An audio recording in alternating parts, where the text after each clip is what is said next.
ಶ್ರೀ ಗುರುಭ್ಯೋ ನಮಃ. ಇದು ಮಧ್ವ ವಿಜಯದ 17ನೇ ಭಾಗ. 16ನೇ ಭಾಗ ಈ ಹಿಂದೆ ಕೊನೆಗೊಂಡಾಗ 2ನೇ ಸರ್ಗದ 15ನೇ ಶ್ಲೋಕದವರೆಗೆ ಶ್ರವಣ ಸಮಾಪ್ತಿ ಕಂಡಿತ್ತು. ಅಲ್ಲಿ ಆ ಮಧ್ಯಗೆ ಭಟ್ಟರು ಅವರ ವಂಶದ ಪರಿಚಯ, ಅವರಿದ್ದಂಥ ಸ್ಥಳದ ಪರಿಚಯ, ಅವರು ವಿವಾಹ ಮಾಡಿಕೊಂಡು ಗೃಹಸ್ಥ ಧರ್ಮವನ್ನು ಆಚರಣೆ ಮಾಡಿಕೊಂಡದ್ದು, ಇದನ್ನೆಲ್ಲ ಶ್ರವಣ ಮಾಡಿದ್ವಿ. ಅವರು ಪಾಠ ಪ್ರವಚನದಲ್ಲಿ, ಪುರಾಣ ಪ್ರವಚನದಲ್ಲಿ ನಿಷ್ಠರಾಗಿದ್ದರು. ಪ್ರಾಯ ನಿತ್ಯ ಅಥವಾ ಯಾವಾಗಾದರೂ ಒಮ್ಮೆ ಅವರಿಗೆ ಆ ರಜತ ಪೀಠ ಉಡುಪಿಯ ಅನಂತಾಸನ ದೇವರು ಕುಲದೇವರು, ಆ ಕುಲದೇವರ ಸಮೀಪಕ್ಕೆ ಅವರು ಪ್ರಾಯ ನಿತ್ಯ ಹೋಗ್ತಿದ್ರು. ಅಲ್ಲಿ ಅವರು ಪಾಠ ಪ್ರವಚನ ಮಾಡ್ತಿದ್ರು. ಅಲ್ಲಿ ಪ್ರವಚನ ಮೊದಲಾದವುಗಳನ್ನು ಮಾಡ್ತಾ ಇದ್ರು. ಜನ ಮಾತ್ರ ಅದನ್ನು ಕೇಳಿ ಆನಂದಿಸ್ತಿದ್ದಲ್ಲ, ಅಲ್ಲಿ ಬರ್ತಿದ್ದಂಥ ದೇವತೆಗಳು ಕೂಡ ಅದನ್ನು ಕೇಳಿ ಆನಂದ ಪಡ್ತಿದ್ರು. ಹೀಗೆ ಹರೇರ್ ಗುಣಕಥಾ ಸುಧಯ ಸುತೃಪ್ತೋ, ಭಗವಂತನ ಕಥಾಮೃತ ಅದನ್ನು ಪಾನ ಮಾಡಿಸಿ ಅವರು ಸಂತುಷ್ಟರಾಗಿದ್ದರು. ಆದರೆ ಆ ಸಂದರ್ಭದಲ್ಲಿ ಅವರಿಗೂ ಕೂಡ ಸ್ವಲ್ಪ ಸಂಶಯ ಬಂತು. ಕಾಲದ ಪ್ರಭಾವ, ನಿಜವಾದ ತತ್ವ ಯಾವುದು? ತತ್ವೇ ಸ ಕಾಲ ಚಲಧೀಹಿ, ಕಾಲಕ್ಕನುಗುಣವಾಗಿ ಅವರ ಬುದ್ಧಿಯೂ ಕೂಡ ಚಂಚಲ ಆಗಿಬಿಡ್ತು. ಚಲಧೀಹಿ ಅತಿ ಸಂಶಯಾಲುಹು, ಏನೋ ಸಂಶಯ, ಯಾವುದು ತತ್ವ, ಯಾವುದನ್ನು ನಂಬಬೇಕು, ಯಾವ ಸಿದ್ಧಾಂತವನ್ನು ನಾನು ಅವಲಂಬನೆ ಮಾಡಿಕೊಂಡು ಮುಂದುವರಿಬೇಕು ಅನ್ನೋದ್ರ ಬಗ್ಗೆ ಅವರಿಗೂ ಒಂದು ಸಂಶಯ. ಯಾಕೆಂದರೆ ಕಾಲ ಹೇಗಿತ್ತು ಅಂದರೆ, ನೈರ್ಗುಣ್ಯವಾದಿಷು ಜನೇಶ್ವಪಿ ಸಾಗ್ರಹೇಶು, ಪರಮಾತ್ಮ ನಿರ್ಗುಣ ಅಂತ ಹೇಳುವಂಥ ಸಿದ್ಧಾಂತ ಎಲ್ಲ ಕಡೆ ಪ್ರಚಲಿತ ಇತ್ತು. ಹಾಗಾಗಿ ಇವರಿಗೆ ಯಾವುದನ್ನು ನಂಬಬೇಕು? ವಸ್ತುತಃ ಧೀಮಾನ್, ಬುದ್ಧಿವಂತರೇ, ಆದರೆ ಕಾಲದ ಪ್ರಭಾವದಿಂದ ಅವರಿಗೂ ಸಂಶಯ ಬಂತು. ಮುಂದೆ ಆಲೋಚನೆ ಮಾಡಿದರು. ಅವರು ಸುಮ್ಮನೆ ಕೂಡಲಿಲ್ಲ, ಆಲೋಚನೆ ಮಾಡ್ತಾ ಹೋದರು. ಶ್ರವಣ ಶೋಧಿತಯ, ಶ್ರವಣ ವಿಕಾಸ, ಶ್ರವಣ ಮನನ ಧ್ಯಾನ ಇತ್ಯಾದಿಗಳನ್ನು ಮಾಡಿದರು. ಹಾಗಾಗಿ ಅವರ ಬುದ್ಧಿ ಬಹಳ ಪ್ರಖರವೇ ಆಗಿತ್ತು. ಅಂಥ ಪ್ರಖರವಾದ ಬುದ್ಧಿಯಿಂದ ಅವರು ಆಲೋಚನೆ ಮಾಡ್ತಾ ಹೋದರು. ಯಾವುದು ತತ್ವ ಅನ್ನೋದನ್ನು ಅವರು ಆಲೋಚನೆ ಮಾಡಿದರು. ತಮ್ಮ ಆಗಿನ ಸಂದರ್ಭದ ಅನುಕೂಲಕ್ಕೆ ತಕ್ಕಂತೆ ತತ್ವವನ್ನು ನಿರ್ಧಾರ ಕೂಡ ಮಾಡಿಕೊಂಡ್ರು. ಅವರಿಗೆ ಇನ್ನೂ ಮಕ್ಕಳಾಗಿರಲಿಲ್ಲ. ಅವರು ಹೀಗೆ ಆಲೋಚನೆ ಮಾಡಿದರಂತೆ, ನನಗೊಬ್ಬ ಮಗ ಹುಟ್ಟಬೇಕು. ಮಗ ಹುಟ್ಟಬೇಕಾದ್ರೆ ಯಾವ ಉಪಾಯವನ್ನು ಅನುಸರಣೆ ಮಾಡಿಕೊಂಡು ನಾನು ಒಬ್ಬ ಮಗನನ್ನು ಪಡ್ಕೋಬೇಕು? ಪುತ್ರ ಅಂತಂದರೆ, ಪುತ್ರ ಅಂತ ಒಂದು ನರಕ, ಒಂದು ನರಕದ ಅನೇಕ ಪ್ರಭೇದಗಳಲ್ಲಿ ಪುತ್ ಅಂತ ಅನ್ನೋದೊಂದು ನರಕ. ಆ ನರಕಕ್ಕೆ ಹೋಗದಂತೆ ತಂದೆ ತಾಯಂದಿರನ್ನ ಯಾರು ರಕ್ಷಣೆ ಮಾಡ್ತಾನೆ ಅವನಿಗೆ ಪುತ್ರ ಅಂತ ಇದಕ್ಕೆ ಕರಿಬೇಕು.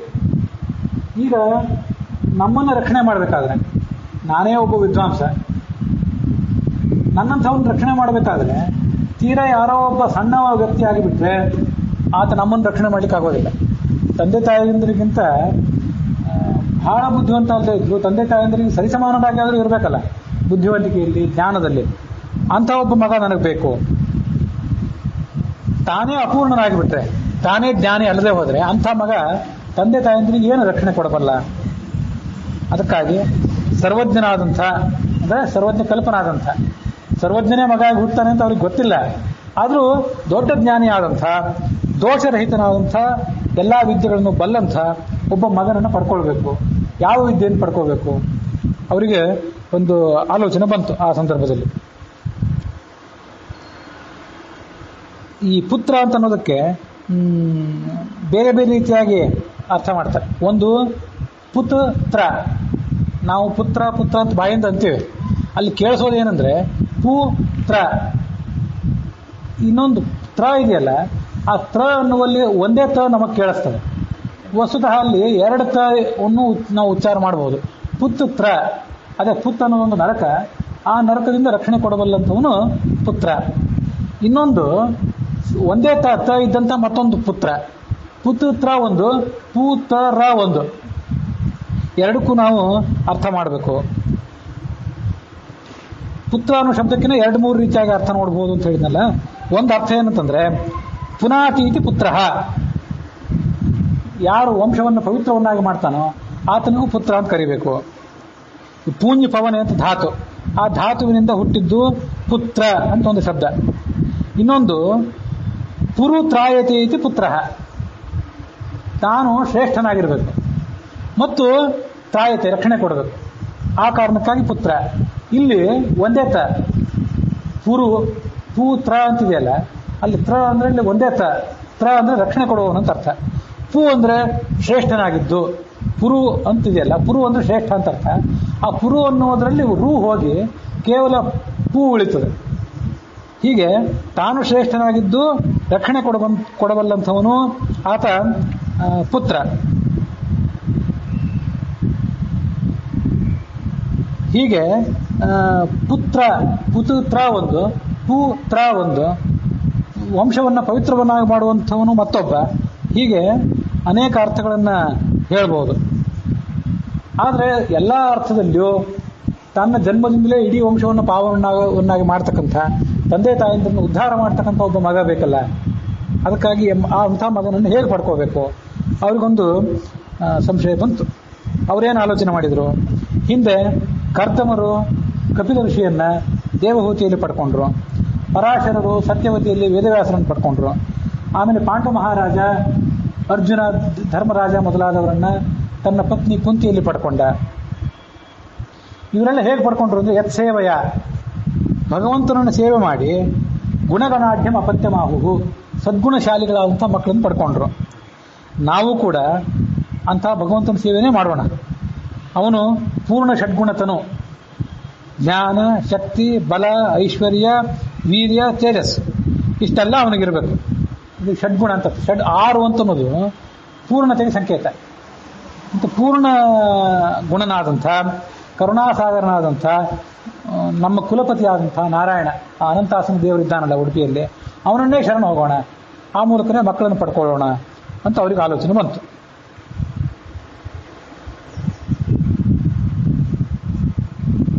ಹೀಗೆ ಆಲೋಚನೆ ಮಾಡಿ ಅನನ್ಯ ಬಂಧು, ಅವರಿಗೆ ಭಗವಂತನನ್ನು ಬಿಟ್ಟರೆ ಆ ಸಂದರ್ಭದಲ್ಲಿ ಬೇರೆ ಯಾರು ಬಂಧುಗಳು ಇರಲಿಲ್ಲ, ಅವನನ್ನೇ ಶರಣ ಹೋಗೋಣ ಅಂತ ಆಲೋಚನೆ ಮಾಡಿದರು. ಶ್ರೇಷ್ಠಪ್ರದಂ ರಜತಪೀಠ ಸುರಾಧಿವಾಸಂ, ರಜತಪೀಠಪುರಕ್ಕೆ ಅಧಿವಾಸಿಯಾದಂಥ ಮುಖ್ಯಸ್ಥನಾದಂಥ ಆ ಅನಂತಾಸನ ದೇವತೆಗೆ ಅವರು ಶರಣ ಹೋದರು. ಶ್ರೇಷ್ಠವಾದಂಥ ಮಗನನ್ನು ಕೊಡಬೇಕಾದ್ರೆ, ಅವರ ಅಪೇಕ್ಷೆಯನ್ನು ಪೂರೈಸಬೇಕಾದ್ರೆ ಅದು ಅನಂತಾಸನ ದೇವರಿಗೆ ಸಾಧ್ಯ. ಅದಕ್ಕೆ ಭಕ್ತಿ ಮಾಡಿದರು. ಎಂಥ ಭಕ್ತಿ ಅದು? ಭವಾಬ್ಧಿ ಭಯ ಭಂಗದಯ.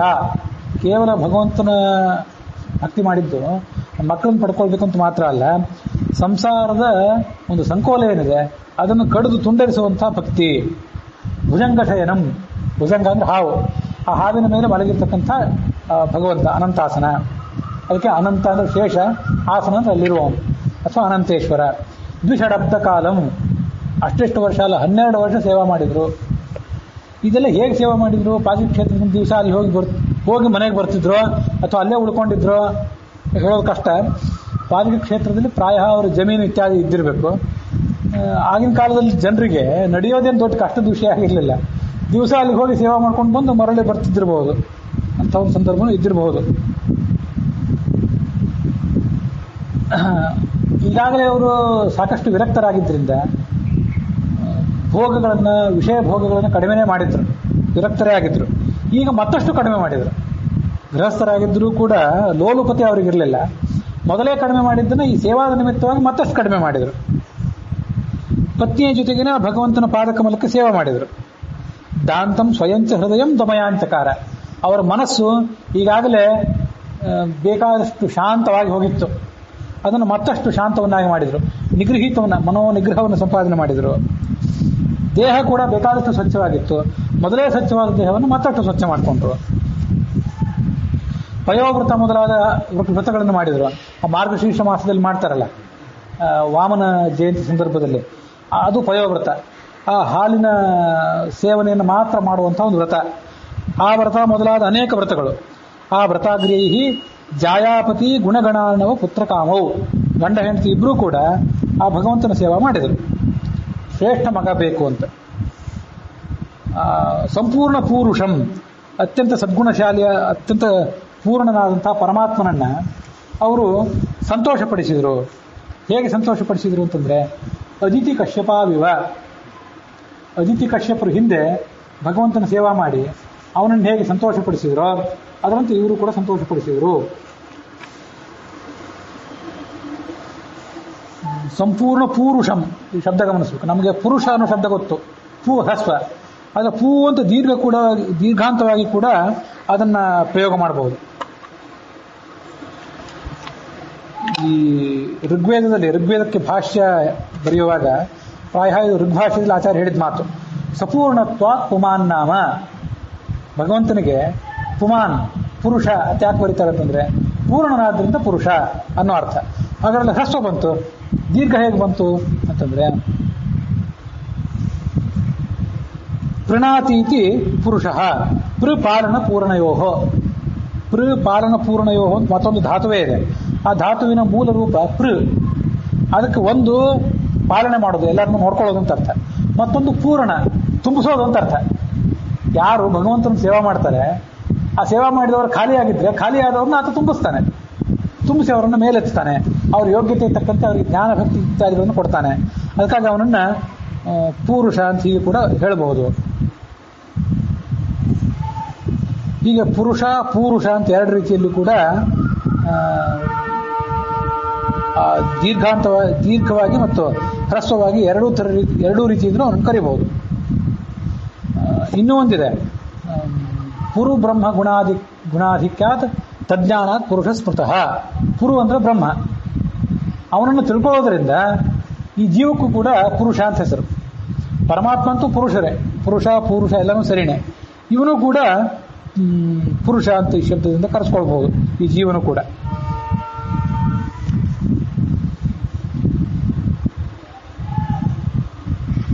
ಅವರಿಗೆ ಆ ಗಂಡ ಹೆಂಡತಿಗೆ ಆ ಭಗವಂತನ ಅನುಗ್ರಹ ಆಯಿತು. ಕರುಣೆಯಿಂದ ಭಗವಂತ ಅನುಗ್ರಹ ಮಾಡಿದ, ಅನುಗ್ರಹದ ಮಳೆಯನ್ನೇ ಅವ್ರ ಮೇಲೆ ಕರೆದ. ಮತ್ತೆ ಅವರ ಇಬ್ಬರ ಶರೀರ ಕೂಡ ಕೃಶ ಆಗಿಬಿಟ್ಟಿತ್ತು ದೀರ್ಘವಾಗಿ ತಪಸ್ಸು ಮಾಡಿದ್ರಿಂದ. ಆ ಶರೀರದಲ್ಲಿ ಅವರ ಮುಖದ ಮೇಲೆ ಕಳೆಯಲ್ಲಿ ಆ ಭಗವಂತನ ಅನುಗ್ರಹ ಆಗಿದ್ದು ವ್ಯಕ್ತ ಆಗ್ತಾ ಇತ್ತು. ಭೂರಿಯು ವ್ರತ ಪ್ರಭೋ ದಿವ್ಯ ಸುಕಾಂತಿ ಮಂತವು ದೇಹ ಶುದ್ಧಿ ಮತಿ ಮಾತ್ರ ಮಥಾಲಭೇತಾಂ. ಅತ್ಯಂತ ಸ್ವಚ್ಛವಾದ ದೇಹ ಮತ್ತು ಮನಸ್ಸುಗಳನ್ನು ಅವರು ಪಡ್ಕೊಂಡ್ರು ಇಷ್ಟು ಸುದೀರ್ಘವಾಗಿ ಸೇವಾ ಮಾಡಿದ ಪ್ರಯುಕ್ತವಾಗಿ. ಹೀಗೆ ಅಜಿತಿ ಕಶ್ಯಪರಂತೆ ಅವರು ಸೇವಾ ಮಾಡಿದ್ರಲ್ಲ, ಮುಂದೊಂದು ಕಾಲದಲ್ಲಿ 12 ವರ್ಷದ ಸೇವಾ ಆದ ಬಳಿಕ ಆ ಪತ್ನಿ ತನ್ನ ಗಂಡನಿಂದ ಗರ್ಭಧಾರಣೆ ಮಾಡಿದ್ಲು.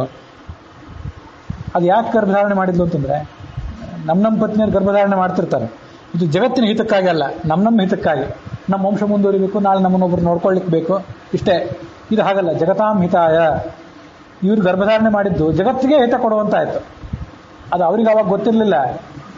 ನಮ್ಮ ವಂಶ ಉದ್ಧಾರ ಆದರೆ ಸಾಕು, ಮಗವನ್ನು ಹುಟ್ಟಿಸೋಣ, ಅವನಿಗೆ ಮದುವೆ ಮಾಡೋಣ, ಅವನ ಸಂಸಾರವನ್ನು ನೋಡಿ ಆನಂದ ಪಡೋಣ ಅಂತ ತಿಳ್ಕೊಂಡಿದ್ರು ಅವರು. ಹಾಗಾಗಿ ಈ ಹುಡುಗ ಮುಂದೆ ಸನ್ಯಾಸಿ ಆಗ್ತೀನಿ ಅಂತ ಹೋದಾಗ ಅವ್ರು ಬಹಳ ವಿರೋಧ ಮಾಡಿದರು. ತಂದೆ ತಾಯಿ ಕೂಡ ಬಹಳ ವಿರೋಧ ಮಾಡಿದ್ರು. ಆದರೆ ಆ ವಿರೋಧಗಳನ್ನೆಲ್ಲ ಅವರು ತೊಡೆದು ಹಾಕಿ, ನಿಮ್ಗೆ ಇನ್ನೊಬ್ಬ ಮಗ ಹುಟ್ಟುತ್ತಾನೆ, ಆ ಇನ್ನೊಬ್ಬ ಮಗ ಮದುವೆ ಮಾಡಿಕೊಂಡು ನಿಮ್ಮ ವಂಶವನ್ನು ಮುಂದುವರಿಸ್ತಾರೆ, ನನ್ನನ್ನು ಸನ್ಯಾಸಿ ಆಗ್ಲಿಕ್ಕೆ ಬಿಡ್ರಿ ಅಂತ ತಂದೆ ತಾಯಿ ತಿಳಿ ಹೇಳಿ ಅವರು ಸನ್ಯಾಸಿಗಳಾದರು ಅಂತ ಮುಂದೆ ಅದು ಬರ್ತದೆ. ಅಚ್ಛಾಂಬರೇವ ರಜನಿ ಪರಿಪೂರಿತಾಶಾ ಭಾವಿನ್ಯಪಾಸ್ತ ತಮಸಂ ವಿದುಮಾದ್ಯ ಪಕ್ಷಾತ್. ಆ ಮಧ್ಯಗೇಹರ ಪತ್ನಿ ಅವಳು ಗರ್ಭಧಾರಣೆ ಮಾಡಿದ್ದು ಹೇಗಾಯಿತು ಅಂತಂದ್ರೆ, ಈ ರಾತ್ರಿ ಕಾಲ ಇರ್ತದಲ್ಲ, ರಾತ್ರಿ ಕಾಲ ಚಂದ್ರನನ್ನು ಧಾರಣೆ ಮಾಡಿದಂತಾಯ್ತು. ಚಂದ್ರ ಪುಲ್ಲಿಂಗ, ರಾತ್ರಿ ಶಬ್ದ ಸ್ತ್ರೀಲಿಂಗ, ಆ ಪತ್ನಿಯು ಕೂಡ ಸ್ತ್ರೀಲಿಂಗ. ಆ ಪತ್ನಿಯನ್ನು ರಾತ್ರಿಗೆ ಹೋಲಿಸಿದ್ದೇನಿದೆ ಅದು ಆ ಸ್ತ್ರೀಲಿಂಗ ಶಬ್ದಗಳ ಒಂದು ಸಮಾನತೆ ದೃಷ್ಟಿಯಿಂದ ತಿಳ್ಕೊಳ್ಬೇಕಾದಂಥ ಅಂಶ. ಅಚ್ಛಾಂಬರೇವ ರಜನಿ ಪರಿಪೂರಿತ ಆಶಾ. ಗರ್ಭಿಣಿಯಾದಾಗ ಅವಳ ಆಸೆಗಳನ್ನೆಲ್ಲ ಪರಿಪೂರ್ಣ ಮಾಡಿರ್ತಾರೆ. ಈ ಚಂದ್ರ ಹುಟ್ಟುವಾಗ ಆ ಚಂದ್ರನ ಬೆಳದಿಂಗಳಿಂದಾಗಿ ಆಶಾ ಅಂದರೆ ದಿಕ್ಕು, ಆ ದಿಕ್ಕುಗಳೆಲ್ಲ ತುಂಬಿ ಹೋಗಿರ್ತವೆ. ಈ ಪರಿಪೂರಿತ ಆಶಾ ಅನ್ನೋ ಶಬ್ದ ಗರ್ಭಿಣಿಗೆ ಸಂಬಂಧಪಟ್ಟಂತೆ ಬಯಕೆಗಳನ್ನು ಈಡೇರಿಸಿಕೊಂಡವಳು ಅಂತ ಅರ್ಥ. ಈ ರಾತ್ರಿಗೆ ಸಂಬಂಧಪಟ್ಟಂತೆ ಆಲೋಚನೆ ಮಾಡಿದರೆ ದಿಕ್ಕುಗಳನ್ನೆಲ್ಲ ಬೆಳದಿಂಗಿನಿಂದ ತುಂಬಿಕೊಂಡದ್ದು ಅಂತ ಅರ್ಥ. ಭಾವಿನ್ ಅಪಾಸ್ತ ತಮಸಂ ವಿದುಮಾತ್ಯ ಪಕ್ಷ. ಚಂದ್ರನನ್ನ ರಾತ್ರಿ ತನ್ನ ಗರ್ಭದಲ್ಲಿ ಹೊತ್ತಂತೆ ಈ ಮಧ್ಯಗೇಹರ ಪತ್ನಿ ಗರ್ಭಧಾರಣೆ ಮಾಡಿದ್ಲು. ತಂ ಪೂರ್ವಪಕ್ಷ ಸಿತಬಿಂಬಮಿವ ಪ್ರವೃದ್ಧಂ ಯಾವದ್ವಿಜೇಂದ್ರ ವನಿತಾ ಸುಷುವೇತ್ರ ತಾವತ್ ಅಂಶೇನ ವಾಯುರವತೀರ್ಯ ಸ್ವರೂಪ್ಯ ಪೀಠೆ ವಿಷ್ಣುಂ ಪ್ರಣಮ್ಯ ಭವನಂ ಪ್ರಯಯೌ ತದೀಯಂ. 9 ತಿಂಗಳಾಯಿತು ಆ ಗರ್ಭಕ್ಕೆ. ಅದು ಪೂರ್ವಪಕ್ಷ ಸಿತಬಿಂಬ. ಪೂರ್ವಪಕ್ಷ ಅಂದರೆ ಶುಕ್ಲ ಪಕ್ಷ. ಶುಕ್ಲ ಪಕ್ಷದಲ್ಲಿ ಗರ್ಭ ನಿಧಾನವಾಗಿ ಹೇಗೆ ಹೇಗೆ ಬೆಳವಣಿಗೆ ಪಡ್ಕೋತದಲ್ಲ, ಅದರಂತೆ ಈ ಗರ್ಭವು ಬೆಳೀತು. ಕೊನೆಗೆ ಒಂದು ದಿವಸ ಅದನ್ನು ಆಕೆ ಹೆತ್ತಳು, ಆ ಶಿಶುವನ್ನು ಪ್ರಸವಿಸಿದ್ಲು. ಆ ಶಿಶುವನ್ನು ಆಕೆ ಪ್ರಸವಿಸುವ ಸಮಯಕ್ಕೆ ಅಂಶ ಈ ವಾಯು ಮೇಲಿನಿಂದ ಇಳಿದು ಬಂದ, ಒಂದು ಅಂಶದಿಂದ ಇಳಿದು ಬಂದ. ಮೂಲ ರೂಪ ಅಲ್ಲೇ ಇತ್ತು, ಒಂದು ಅಂಶದಿಂದ ಇಲ್ಲಿ ಇಳಿದು ಬಂದು ರೂಪ್ಯಪೀಠೆ ವಿಷ್ಣು ಪ್ರಣಮ್ಯ ಉಡುಪಿಗೆ ಹೋದ, ಅನಂತಾಸನ ದೇವರಿಗೆ ನಮಸ್ಕಾರ ಮಾಡಿದ. ಮುಂದೆ ಈ ಮಧ್ಯಗೆ ಭಟ್ರು ಮನೆಗೆ ಪ್ರವೇಶ ಮಾಡಿದ, ಆ ಮನೆಗೆ ಬಂದು ಮುಟ್ಟಿದ. ಅಷ್ಟೊತ್ತಿಗಾಗಲೇ ಆ ಮಗುವನ್ನು ಆಕೆ ಹೆತ್ತಿದ್ಲು. ಗರ್ಭದೊಳಗೆ 9 ತಿಂಗಳು ಇರಲಿಲ್ಲ, ಅದನ್ನು ಗಮನಿಸ್ಬೇಕು. ಹೆತ್ತಾಯ್ತು ಅವಳು, ಸುಷುವೆ ಆಟದ ಮುಗಿಸಿದ್ಲು. ಇವನು ಆ ಮನೆಗೆ ಬಂದ. ಸಂಪೂರ್ಣ ಲಕ್ಷಣ ಜನಂ ನವರಾಜಜ್ಞಾನ ದ್ವಾರಾಂತರಂ ಪರಮಸುಂದರ ಮಂದಿರಂ ತತ್ ರಾಜೇವ ಸತ್ಪುರವರಂ ಭುವನಾದಿರಾಜೋ ನಿಷ್ಕಾಸಯನ್ ಪರಮಸೋ ಭಗವಾನ್ ವಿವೇಶ. ಇದು ನೋಡ್ರಿ, ಆ ಶರೀರ ಹೇಗಿತ್ತಂತಂದ್ರೆ, ಮಗುವಿನ ಶರೀರ 32 ಲಕ್ಷಣಗಳು ಅದರಲ್ಲಿದ್ದು. 32 ಲಕ್ಷಣಗಳು ಇರ್ಲಿಕ್ಕೆ ಬೇಕಾದಂಥ, ಮುಂದೆ ವ್ಯಕ್ತ ಆಗ್ಲಿಕ್ಕೆ ಬೇಕಾದಂಥ ಶರೀರ ಅದು. ಸಣ್ಣದಿದ್ದಾಗ ಎಲ್ಲ ಕಾಣಿಸದೇ ಇರಬಹುದು, ಆದರೂ ಅದ್ಭುತವಾದ ಶರೀರವೇ ಅದು.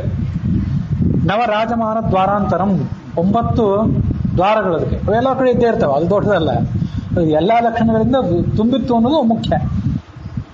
ಪರಮ ಸುಂದರ ಮಂದಿರಂ, ಅತ್ಯಂತ ಸುಂದರವಾದಂಥ ಶರೀರ ಅದು. ಆ ಶರೀರದೊಳಗೆ ಇವರು ಹೊಕ್ಕರು. ಅಲ್ಲಿದ್ದಂಥ ಜೀವ ಇತ್ತಲ್ಲ, ಇಷ್ಟು ದಿವಸ 9 ತಿಂಗಳಲ್ಲಿ ಒದ್ದಾಡಿತ್ತಲ್ಲ, ಅದನ್ನ ಹೊರಗೆ ಓಡಿಸಿದ್ರು. ಅದು ಅವ್ರ ಕೈಯಲ್ಲೇ ಇದೆ. ನಮಗೆ, ನಿಮ್ಮಂಥವರಿಗೆ ಬೇಕಾದ ಶರೀರದಲ್ಲಿ ಹೋಗೋದಾಗಲಿ, ಅಲ್ಲಿದ್ದ ಜೀವನ ಓಡಿಸೋದಾಗಲಿ ಯಾವುದು ನಮ್ಮ ಕೈಯಲ್ಲಿಲ್ಲ. ಯಾರೋ ದಬ್ಬುತ್ತಾರೆ, ಮೇಲಿಂದ ಮಳೆ ನೀರಿನ ಮೂಲಕ ತರಕಾರಿ ಧಾನ್ಯ ಇತ್ಯಾದಿಗಳಲ್ಲಿ ಬಂದು ಬೀಳ್ತೀವಿ, ತಂದೆ ಹೊಟ್ಟೆ ಒಳಗೆ ಸೇರ್ತೀವಿ, ತಂದೆಯಿಂದ ತಾಯಿಗೆ ಹೋಗ್ತೀವಿ, ಹುಟ್ಟುತ್ತೀವಿ. ಯಾರು ಹುಟ್ಟಿಸಿದ್ರು, ಯಾರು ದಬ್ಬಿದ್ರು ಏನೂ ಗೊತ್ತಾಗೋದಿಲ್ಲ. ಆತ ತನ್ನ ಅಪೇಕ್ಷೆ ಬಂದಾಗ ಮೇಲಿಂದ ಇಳಿದು ಬಂದ, ಉಡುಪಿಗೆ ಹೋಗಿ ನಮಸ್ಕಾರ ಮಾಡಿ ಬಂದ, ಪಾಲಿ ಕ್ಷೇತ್ರಕ್ಕೆ ಬಂದ, ಅಲ್ಲಿದ್ದ ಜೀವವನ್ನು ಒದ್ದೋಡಿಸಿದ. ನೀನು ನಡಿ, ಇನ್ನು ನಾನು ಒಳಗೆ ಬರ್ತೇನೆ ಅಂತೇಳಿ. 9 ತಿಂಗಳು ದುಃಖ ಪಡ್ಲಿಕ್ಕೆ ಅದು, ಇವು ದುಃಖ ಪಡಲಿಲ್ಲ. ಇದು ಸ್ವಾರಸ್ಯ. ಅಲ್ಲಿ ಪ್ರವೇಶ ಮಾಡಿ ಅದರೊಳಗೆ ಹುಟ್ಟಿತು ಅಂತ ಅನಿಸ್ಕೊಂಡ. ಇದೆಲ್ಲ ಹುಟ್ಟಿ ಬಹಳ ಹೊತ್ತಾದ್ಮೇಲೆ ಅಲ್ಲ, ಹುಟ್ಟಿ ಕ್ಷಣಾರ್ಧದೊಳಗೆ ಆಗುವಂಥ ಸಂಗತಿ ಇವೆಲ್ಲ. ಅದು ಹೇಗೆ, ಅದಕ್ಕೊಂದು ಉದಾಹರಣೆ ಆ ಪದಗಳಿಂದಲೇ ವ್ಯಕ್ತ ಆಗುವಂಥ ಒಂದು ಉಪಮ, ಹೋಲಿಕೆ. ಅದೇನೆಂದರೆ, ಒಬ್ಬ ರಾಜ ಅವನು ತನ್ನ ಶತ್ರು ರಾಷ್ಟ್ರವನ್ನು ಗೆಲ್ತಾನೆ. ಶತ್ರು ರಾಷ್ಟ್ರವನ್ನು ಗೆದ್ದು ಆ ಶತ್ರು ರಾಷ್ಟ್ರದ ರಾಜಧಾನಿಗೆ ಪ್ರವೇಶ ಮಾಡ್ತಾನೆ. ಅದರಂತೆ ಈ ವಾಯುದೇವ ಅಲ್ಲಿರುವಂಥ ಜೀವವನ್ನು ಓಡಿಸಿ ತಾನು ಪ್ರವೇಶ ಮಾಡಿದ. ರಾಜ ಒಬ್ಬ ಶತ್ರು ರಾಜ್ಯವನ್ನು ಓಡಿಸಿ ಅವನನ್ನು ಅರಣ್ಯದ ಕಾಡು ಪಾಲು ಮಾಡಿ ತಾನು ರಾಜ್ಯವನ್ನು ತನ್ನ ಕೈಗೆ ಹೇಗೆ ತಗೋತಾನೋ, ರಾಜಧಾನಿಯನ್ನು ಹೇಗೆ ತನ್ನ ಕೈಗೆ ತಗೋತಾನೋ ಹಾಗೆ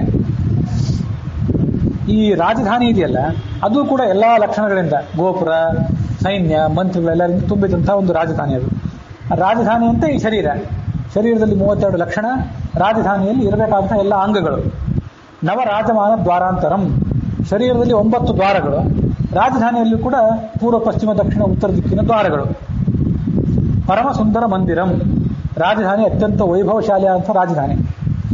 ಇಲ್ಲಿ ಈ ಶರೀರ ಇದೆಯಲ್ಲ, ಈ ಶರೀರವೂ ಕೂಡ ಒಂದು ಪಟ್ಟಣವೇ ಅಲ್ವ.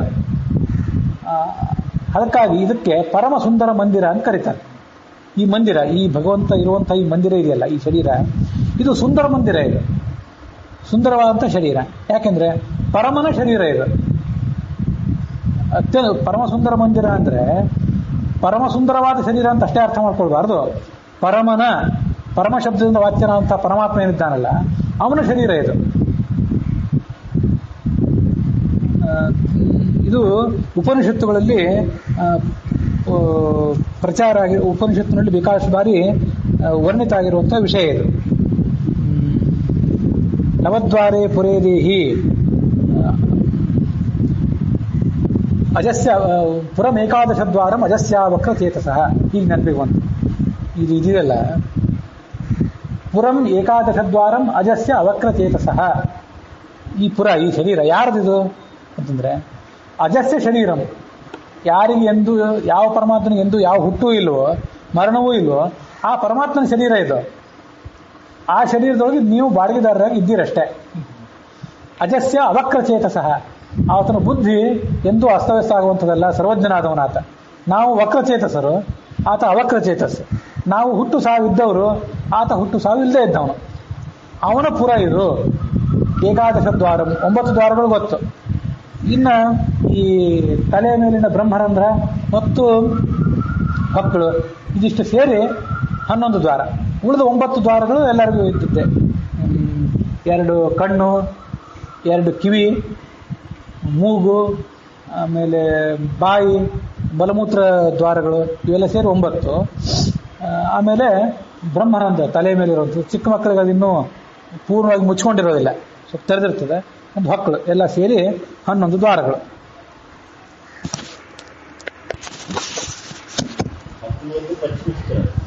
ಹೀಗೆ ಆ ಶರೀರದೊಳಗೆ ಆತ ಪ್ರವೇಶ ಮಾಡಿದ, ಅದರೊಳಗಿರುವಂಥ ಜೀವವನ್ನು ಆತ ಪ್ರವೇಶ ಮಾಡಿದ. ಇದನ್ನು ಗಮನಿಸ್ರಿ, ಪ್ರಸೂತಿ ಪರ್ಯಂತ ಆ ಹೆರಿಗೆ ಆಗುವ ತನಕ ಅಲ್ಲಿ ಆ ಜೀವ ಇತ್ತು. ಆ ಜೀವವನ್ನು ಅದರ ಹತ್ರ ಓಡಿಸಿದ. ಆ ಜೀವಕ್ಕೆ ಅದೇನು ಪ್ರಾರಂಭ ಇದೆ ಅನ್ನೋದು ಗೊತ್ತಿಲ್ಲ. ಅಂತೂ ಅತ್ಯಂತ ಸುಂದರವಾದ ಶರೀರದಲ್ಲಿ 9 ತಿಂಗಳು ಇತ್ತು ಅನ್ನೋದು ಅಷ್ಟೇ ಅದಕ್ಕೆ ಭಾಗ್ಯ. ಮತ್ತೆ ಹುಟ್ಟಿ ಬೆಳೆದು ಮತ್ತೆ ಸತ್ತು ಈ ಸುಖ ದುಃಖ ಅದಕ್ಕೆ ಯಾವುದೂ ಇಲ್ಲ. ಆ 9 ತಿಂಗಳ ಕಾಲ ಮಾತ್ರ ತಾಯಿಯ ಗರ್ಭದಲ್ಲಿ ಇರ್ಲಿಕ್ಕೆ ಬೇಕಾದಂಥ ಪ್ರಾರಬ್ಧ ಅದರದ್ದು. ಇದನ್ನು ನಾವೇನು ಗಮನಿಸಬೇಕು ಅಂತಂದ್ರೆ, ಒಬ್ಬೊಬ್ಬ ಜೀವನದು ಒಂದೊಂದು ರೀತಿಯಾದ ಪ್ರಾರಬ್ಧ. ಕೆಲವರು ಹುಟ್ಟಿ 1 ವರ್ಷ ಬದುಕಿ ಸತ್ತು ಹೋಗ್ತಾರೆ, ಕೆಲವರು 2 ವರ್ಷ, 10 ವರ್ಷ, ಮದುವೆ ಆಗೋಕ್ಕಿಂತ ಮೊದಲು ಸಾಯೋರು ಕೆಲವರು, ಮದುವೆ ಆದ್ಮೇಲೆ ಕೆಲವರು ಸಾಯೋರು, ನಡು ವಯಸ್ಸಿನಲ್ಲಿ ಸಾಯೋರು, 100-120 ವರ್ಷ ಬದುಕುವಂಥವ್ರು ಇನ್ನು ಕೆಲವರು. ಹೀಗೆ ಒಬ್ಬೊಬ್ಬರದ್ದು ಒಂದೊಂದು ಥರ ಪ್ರಾರಬ್ಧ. ಇದಕ್ಕೆ 9 ತಿಂಗಳ ಕಾಲ ಬದುಕಿ ಮತ್ತು ಮುಂದೆ ಬೇರೆ ದೇಹಕ್ಕೆ ಹೋಗುವಂಥ ಪ್ರಾರಬ್ಧ ಅದು. ಯಾವುದೋ ಸಾಮಾನ್ಯ ಜೀವ ಅದು. ಅಂಥ ಒಂದು ಜೀವವನ್ನು ಅಲ್ಲಿ ಆಯ್ಕೆ ಮಾಡಬೇಕಲ್ಲ, ಅದು ಗಮನಿಸ್ರಿ. ಪರಮಾತ್ಮನ ಶಕ್ತಿ ಏನಂತಂದ್ರೆ, ಇನ್ನೂ ದೀರ್ಘಕಾಲ ಬದುಕಿರಬೇಕಾದಂತಹ ಪ್ರಾರಬ್ಧ ಯಾವುದಾದ್ರೂ ಜೀವಕ್ಕಿದ್ರೆ ಅದನ್ನು ಇಲ್ಲಿ ತರುವಂಗಿಲ್ಲ, ಅದಕ್ಕೆ ಈ ಶರೀರವನ್ನು ಕೊಡುವಂತಿಲ್ಲ. ಕೇವಲ 9 ತಿಂಗಳು ಮಾತ್ರ ಗರ್ಭದಲ್ಲಿದ್ದು ಅಷ್ಟೇ ಗರ್ಭದ ದುಃಖವನ್ನು ಅನುಭವಿಸಿ ಮತ್ತೆ ಮುಂದಿನ ಶರೀರಕ್ಕೆ ಹೋಗಬೇಕು. ಆ ಪ್ರಾರಬ್ಧ, ಅಂಥದೇ ಪ್ರಾರಬ್ಧ ಇರುವಂತಹ ನಿರ್ದಿಷ್ಟ ಜೀವವೊಂದನ್ನು ಆಯ್ಕೆ ಮಾಡಿ ಅದನ್ನು ತಂದು ಆ 9 ತಿಂಗಳ ಕಾಲ ಅಲ್ಲಿಟ್ಟು ಅದನ್ನು ಆಮೇಲೆ ಓಡಿಸಿ ಆಮೇಲೆ ಈ ಅವತಾರಿ ಪುರುಷ ಅಲ್ಲಿ ಬರಬೇಕಾಗಿತ್ತು, ಕಾರಣ ಪುರುಷ. ಅದಕ್ಕಾಗಿ ಬೇಕಾದಂಥ ವ್ಯವಸ್ಥೆ ಎಲ್ಲ ಭಗವಂತಂದು ಇರ್ತದೆ. ಹೀಗೆ ಆ ಜೀವವನ್ನು ಅವರು ಓಡಿಸಿ ಅಲ್ಲಿ ಒಳಗೆ ಪ್ರವೇಶ ಮಾಡಿದರು. ಆಗ ದೇವತೆಗಳು ಈ ಮುಖ್ಯವಾಯುವಿನ ಅವತಾರ ಆಯಿತು ಅನ್ನೋದನ್ನು ಸೂಚನೆ ಮಾಡಲಿಕ್ಕಾಗಿ ದೇವದುಂದುಭಿಗಳನ್ನು ಮೊಳಗಿಸಿದರು. ಯಾಕೆ ಮೊಳಗಿಸಿದ್ರು ಅಂತಂದರೆ, ಸಂತುಷ್ಯತಾಂ ಸಕಲ ಸನ್ನಿಕರೈಹಿ, ಸಜ್ಜನರು ಸಂತೋಷ ಪಡ್ರಿ. ಸಂತುಷ್ಯತಾಂ ಸಕಲ ಸನ್ನಿಕರೈಹಿ ಅಸದ್ಭಿಹಿ ಖಿದ್ದೇತ. ದುರ್ಜನರು ದುಷ್ಟಶಕ್ತಿಗಳಿರ್ತಾವಲ್ಲ, ಆ ದುಷ್ಟಶಕ್ತಿಗಳು ದೈವೀ ಶಕ್ತಿಗೆ ವಿರುದ್ಧವಾದಂಥ ದುಷ್ಟಶಕ್ತಿಗಳು ಅವೆಲ್ಲ ಖೇದಕ್ಕೊಳಗಾಗಲಿ. ಯಾಕೆಂದರೆ ಅಯಂ ವಾಯು ಅಭೂತ್ ಪೃಥಿವ್ಯಾಂ, ಭೂಮಿಯಲ್ಲಿ ಆತ ಹುಟ್ಟಿ ಬಂದ ಈಗ, ಅದಕ್ಕಾಗಿ ಸಂತೋಷ ಪಡ್ರಿ. ಇದನ್ನು ಸೂಚನೆ ಮಾಡಲಿಕ್ಕಾಗಿ ದೇವದುಂದುಭಿಗಳು ಮೊಳಗಿದವು. ಎಲ್ಲೋ ಆ ದುಂದುಭಿಗಳು ಮೊಳಗಿದ್ದು ಜನರಿಗೆಲ್ಲ ಕೇಳಿಸ್ತು. ಆದರೆ ಯಾರು ಮೊಳಗಿಸಿದ್ರು ಅಂತ ಗೊತ್ತಾಗಲಿಲ್ಲ ಅವರಿಗೆ. ಕುತೂಹಲದಿಂದ ಕೇಳಿದ್ರು ಅಷ್ಟೇ. ಕೇಳಿ ಅವ್ರು ಸಂತೋಷಪಟ್ಟರು. ಸುತ್ತಮುತ್ತಲೆಲ್ಲೋ ಯಾವುದೋ ಮದುವೆ ಮುಂಜುವೆ ಏನಾದ್ರು ನಡೆದಿದ್ದಿರಬೇಕು. ಅದಕ್ಕಾಗಿ ಅವರಿಗೆ ಇದೊಂದು ಎಲ್ಲೋ ಬೇರೆ ಕಡೆ ಮೊಳಗಿದ ಧ್ವನಿ ಅಂತ ಜನರಿಗೆ ಅನ್ನಿಸ್ತು. ವಸ್ತುತಃ ಅವರಿಗೆ ಗೊತ್ತಾಗಲಿಲ್ಲ. ಇನ್ನೊಂದು ಶ್ಲೋಕ ಹೇಳಿ ಇವತ್ತಿನ ಭಾಗ ಮುಕ್ತಾಯ ಮಾಡೋಣ. ಈ ಹೆರಿಗೆ ಸಂದರ್ಭದಲ್ಲಿ ಭಟ್ರು ಅಲ್ಲಿರಲಿಲ್ಲ, ಮಧ್ಯಗೆಯ ಭಟ್ರು. ಅವರು ತಮ್ಮ ದಿನನಿತ್ಯದ ಕಾರ್ಯಕ್ರಮದಂತೆ ಅವರು ಉಡುಪಿಗೆ ಹೋಗಿದ್ದರು. ನಾಥಂ ನಿಷೇವ ಭವನ ಅತಿ ದೂರ ಮಾಪ್ತಃ. ಉಡುಪಿಗೆ ಹೋಗಿ ಅನಂತಾಸನ ದೇವರಿಗೆ ಸೇವಾ ಮಾಡಿ ನಮಸ್ಕಾರ ಮಾಡಿ ಬರೋಣ ಅಂತ ಹೋಗಿದ್ರು. ಮನೆ ಸಮೀಪಕ್ಕೆ ಬಂದಿದ್ರು, ಇನ್ನೇನು ಅಷ್ಟರೊಳಗೆ ಹೆರಿಗೆ ಆಗಿಬಿಟ್ಟಿತ್ತು. ಆಗ ಅಲ್ಲೊಂದು ಯಾವುದೋ ವಿವಾಹ ನಡೆದಿತ್ತು. ವಿವಾಹ ನಡೆದಾಗ ಅಲ್ಲಿ ಮಂಗಳವಾದ್ಯಗಳನ್ನು ಮೊಳಗಿಸ್ತಾ ಇದ್ರು. ಎದುರಿಗೆ ಬರುವಾಗ ಇವರಿಗೆ ಆ ಮಂಗಳವಾದ್ಯ ಕೇಳಿ ಬಂತು. ಅದು ಒಂದು ಶುಭ ಸೂಚಕವೇ ಅವರಿಗೆ. ಬೇರೆ ಯಾವುದೋ ವಿವಾಹ, ಯಾರೋ ನುಡಿಸಿದವರು, ಯಾರೋ ಮದುವೆ ಆಗೋರು, ಯಾರೋ ಕೊಡೋರು, ಯಾರೋ ತಗೊಳ್ಳೋರು, ಅದು ವಿಷಯ ಬೇರೆ. ಆದರೂ ಆ ಮಂಗಳವಾದ್ಯಗಳನ್ನು ಕೇಳಿದ್ರು ಅವರು. ಅದಾದ್ಮೇಲೆ ಪುತ್ರೋದ್ಭವ ಶ್ರವಣತೋ, ಯಾರೋ ಓಡಿ ಬಂದರು, ಭಟ್ರೆ ನಿಮ್ಮ ಮಗ ಹುಟ್ಟಿದ ಅಂತ ಅವ್ರಿಗೆ ಸುದ್ದಿನೇ ಹೇಳಿದರು. ಮೊದಲು ಶ್ರವಣ ಮಾಡಿದರು. ಆ ಶ್ರವಣಕ್ಕಿಂತ ಮೊದಲು ಮಂಗಳವಾದ್ಯವನ್ನು ಕೇಳಿದರು. ಸೌಖ್ಯಂ ಜ್ಞಾನಂ ಪರೋಕ್ಷ ಪದಮಪ್ಯಮತೇಷ್ಟ ಹೇತುಂ.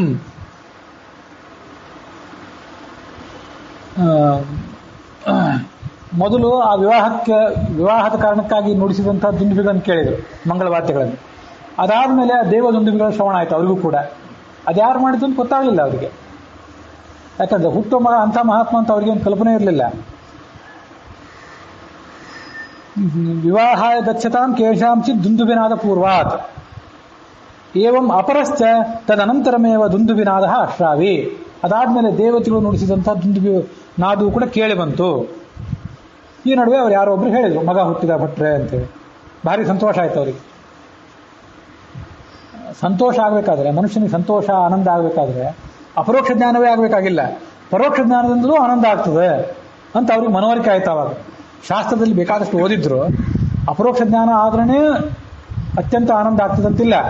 ದೊಡ್ಡ ಆನಂದ ಅಪರೋಕ್ಷ ಜ್ಞಾನದಿಂದ, ಆದರೆ ಸಣ್ಣ ಆನಂದ ಅದು ಪರೋಕ್ಷ ಜ್ಞಾನದಿಂದಲೂ ಆಗಬಲ್ಲದು ಅನ್ನೋದನ್ನು ಓದಿದ್ರು. ಈಗ ಅದು ಮನವರಿಕೆ ಆಯಿತು. ಯಾಕಂದ್ರೆ ಮಗ ಹುಟ್ಟಿದ್ದನ್ನು ನೋಡಿದ ಮೇಲೆ ಅದು ಅಪರೋಕ್ಷ ಜ್ಞಾನ, ಕಣ್ಣಾರೆ ಕಾಣೋದು. ಮಗ ಹುಟ್ಟಿದ್ದನ್ನು ಕೇಳೋದು ಏನಿದೆ ಅದು ಪರೋಕ್ಷ ಜ್ಞಾನ. ಈ ಪರೋಕ್ಷ ಜ್ಞಾನದಿಂದಲೂ ಕೂಡ ಅವರಿಗೆ ಅದ್ಭುತವಾದಂಥ ಒಂದು ಆನಂದ ಆಯಿತು. ವಸ್ತುತಃ ಇದನ್ನ ಅನ್ವಯಿಸಬೇಕಾದ ಯಾವುದಕ್ಕೆ ಅಂತಂದ್ರೆ, ಪರಮಾತ್ಮನ ಕಣ್ಣಾರೆ ನೋಡ್ತೀವಲ್ಲ ಅದು ಅಪರೋಕ್ಷ ಜ್ಞಾನ. ಆ ಅಪರೋಕ್ಷ ಜ್ಞಾನ ಅಂತೂ ದೊಡ್ಡ ಆನಂದ ಅದು. ಅಲ್ಲಿ ದಾಸರ ಹಾಡು ಒಂದಿದೆ ಅಲ್ಲ, ವರಗುರು ಉಪದೇಶ ಏನಾಗಾಯಿತು, ಇನ್ನೇನು ಮುಗಿದು ಹೋಯ್ತಂದಲ್ಲ. ಎಲ್ಲ ಭವಬಂಧನ ಎಲ್ಲ ಕಡಿಯಿತು, ಲಿಂಗದ ಭಂಗ ಕಡಿಯಿತು, ಮತ್ತೆ ಕಂಡೇನ ಕೃಷ್ಣನ ಅಂತ ಹೀಗೆಲ್ಲ ಕೆಲವು ಎಲ್ಲ ಹಾಡುಗಳು ನನಗೆ ನೆನಪು ಬರ್ತಿಲ್ಲ. ಆ ಭಗವಂತನನ್ನು ಕಣ್ಣಾರೆ ಕಂಡಾಗ ಅಂತ ಒಂದು ಅದ್ಭುತವಾದ ಆನಂದ ಆ ಸಾಧಕನಿಗೆ ಆಗ್ತದೆ. ಅದು ಅಪರೋಕ್ಷ ಜ್ಞಾನ ಆಯಿತು. ಈಗ ಪರೋಕ್ಷ ಜ್ಞಾನ ಆದಾಗ ನಮಗೂ ಒಂದು ಸ್ವಲ್ಪ ಆನಂದ ಇದ್ದೇ ಇದೆ. ನಾವ್ಯಾರು ಭಗವಂತನ ಕಂಡಿಲ್ಲ, ಕಾಣದೇ ಇದ್ರು ಶಾಸ್ತ್ರದ ಮೂಲಕ ಭಗವಂತನ ಕುರಿತಾಗಿ ಅನೇಕ ಸಂಗತಿಗಳನ್ನ ಓದಿ ತಿಳ್ಕೊಂಡಿದ್ದೇವಲ್ಲ, ನಮಗೂ ಈಗ ಒಂದು ಸ್ವಲ್ಪ ಆನಂದ ಆಗೇ ಆಗ್ತದಲ್ಲ. ಹಾಗಾಗಿ ಆನಂದ ಆಗಬೇಕಾದ್ರೆ ಅಪರೋಕ್ಷ ಜ್ಞಾನವೇ ಆಗಬೇಕಾಗಿಲ್ಲ, ಅದು ಮುಂದಿಂದಾಯಿತು. ಪರೋಕ್ಷ ಜ್ಞಾನ, ಶಾಸ್ತ್ರವನ್ನು ಓದಿ ತಿಳ್ಕೊಂಡಂಥದ್ದು, ಇನ್ನೊಬ್ಬರ ಮೂಲಕ ಕೇಳಿ ತಿಳಿದದ್ದು ಕೂಡ ಆನಂದಕ್ಕೆ ಕಾರಣವಾಗಬಲ್ಲದು ಅಂತ ಶಾಸ್ತ್ರದಲ್ಲಿ ಓದಿದ್ರು. ಅದು ಈಗ ಮಗನ ಮುಖವನ್ನು ನೋಡೋದಕ್ಕಿಂತ ಮೊದಲು ಅವರಿಗೆ ಆನಂದ ಆಯಿತು. ಆನಂದ ಆಗಿ ಅವ್ರು ಸಂತೋಷಪಟ್ಟರು. ಪುತ್ರೋದ್ಭವ ಶ್ರವಣತೋ ಮಹದಾಪ್ತ ಸೌಖ್ಯಂ, ದೊಡ್ಡ ಸುಖ ಆಯಿತು ಅವರಿಗೆ.